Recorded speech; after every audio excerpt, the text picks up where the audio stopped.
Hello and welcome to Giles the Sex Therapist, a better sex guide for men. This show contains some explicit material. Today, Fetish FUN. We're talking about the ABC of little extras that turn some on and equally make others turn away with disgust. Armpits, bondage and cubs. A sentence you don't hear very often, maybe except in the pages of the News of the World. So we're talking about what? Sweaty armpits, Giles, are we? We are not just sweaty armpits, but obviously armpits are an erogenous zone, and people do get turned on by those manly smells. Not everybody likes to smell body odor, so don't be embarrassed if your partner is actually into that. You know, discuss it, and armpits can be a very inclusive fetish. I don't know. Fresh sweat, maybe. Stale sweat. No, thank you very much. I'm with you there, Steve, but, you know, people do like getting down and dirty.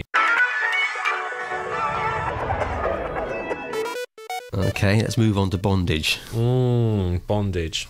Well, bondage is an interesting one. You know, you got sadomasochism. I can always find it difficult to pronounce this one. Sadomasochism, something like that. Masochism. Masochism, that's it. My dyslexia is coming out now. Sadomasochism. Masochism. Masochism. S&M. S&M. Or M&S. You know, you don't have to be extreme in it. You can be very, very steady. In heterosexual relationships, usually the man is a dominant person and the woman is a sub. Now, this can actually be the same in gay relationships or bisexual relationships. It doesn't have to be exclusive to dominatrix or anything like that. By being a dom, it's about enabling your partner to actually fulfill a side of you which you're not necessarily used to. You could be very dominant in your workplace and wanting to be submissive in your private life.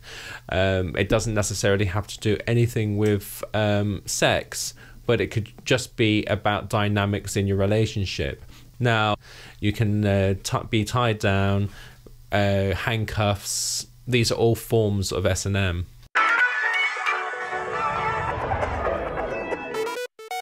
Now we're talking about cubs. Now, I was in the cubs for about 3 weeks. I take it these are different sort of cubs, aren't they? Yeah, we're not talking about cubs who wear little green caps and, well, you might go camping, but it's not of the same nature.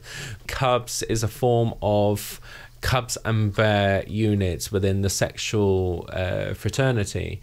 Cubs are usually hairy guys who are very much submissive, mostly younger than that of the bear. The bear is usually a man of a bigger stature who is extremely hairy, and it is a massive turn on to be in a cub and bear relationship. Not my thing, but as I say, each to your own. Right, enough about cubs. I demand you tell me about domination. Oh, domination. Well, we've just touched on domination slightly. Domination is where two people in a relationship, now it doesn't necessarily have to be two people, you can have multiple people in a relationship when it comes to domination. A typical one is the old headmaster and a load of students, or just one student. Now, it does have to be in a relationship which you can trust and you don't get offended by the demands put upon you. You can also have nurses, you know, doctors and nurses, because of a hierarchy of a doctor and a nurse. And of course, you don't have to have female nurses, you can have male nurses too. Or if you really want to turn it on its head, have a matron in charge of a doctor. You know, there's another way of actually exploring that aspect of your sexuality. Being dominant, people may consider being dominant as a disrespectful act. It is not. It is merely agreed upon before of what the role play is going to be. You know, it can be a made-up role play, or it can be something which relates to your life. Okay, electro, E for electro. Now, this one doesn't do it for me at all. In fact, I find it quite shocking. Oh, really? Just shocking? Does your hair stand on end? I could do. Now, how does it work? Is it like those slimming things you can get that sort of shock you? Is it that sort of stimulus, is it? Yeah, you're not far off the mark there, Steve. If you can imagine you have little ampage clamps attached to your nipples or even your genitalia, yeah, I've just gone there. For me, it does not do a thing for me. By having a slight electrical charge attached to clamps on your nipples or on your foreskin does actually arouse one. So don't panic. You know, if you're into that, you're wanting to electrically charge your sex life, it's a way to go forward. But please make sure you don't overcharge yourself, because your body, your cardiac system is also electric, and you are tapping into that. So I want you to be aware that if you are actually introducing electricity into your sex life, if you've got pacemakers and stuff like that, it may not be advisable. Lovely. Well, I've got F for fur now, G for group sex, and H for hypnosis. Let's start with fur. Well, actually, you've got a mispronunciation there. It is not fur, it's called a furry.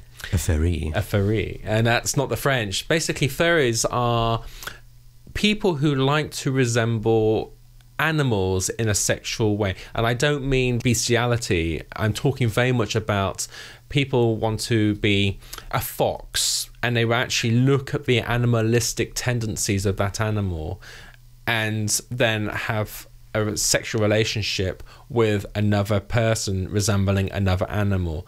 Yes, it's kinky. People wear tails, people wear masks. Sometimes people actually wear a whole fur outfit, like Scooby-Doo or something like that. I just thought they were in fancy dress. I'm learning so much today. I don't know. Right, we're into group sex. First of all, I'd like to say, get tested and make sure you are safe, and be very, very aware of using precautions.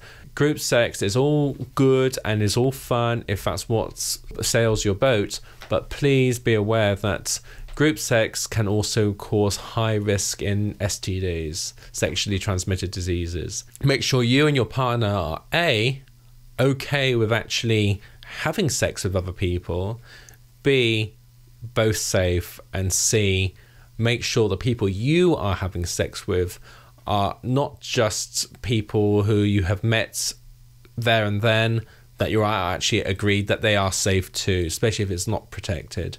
If you're wearing protection, there is also a slight risk, but just be aware. Okay, from group sex to hypnosis. Hypnosis, I know. Yes, you probably recall I am a hypnotist as well as a psychotherapist.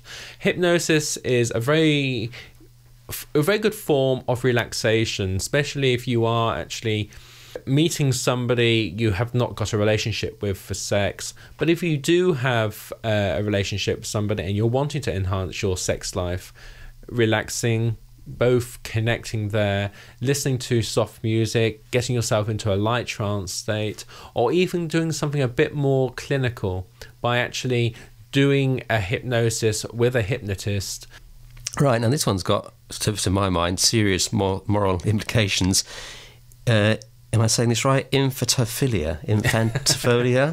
This is where a lot of adults get sexually aroused by having sexual relations with very young children.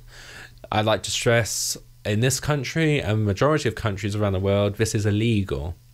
It's not spoken about. It is illegal, and sex is for those consenting from 16 and above.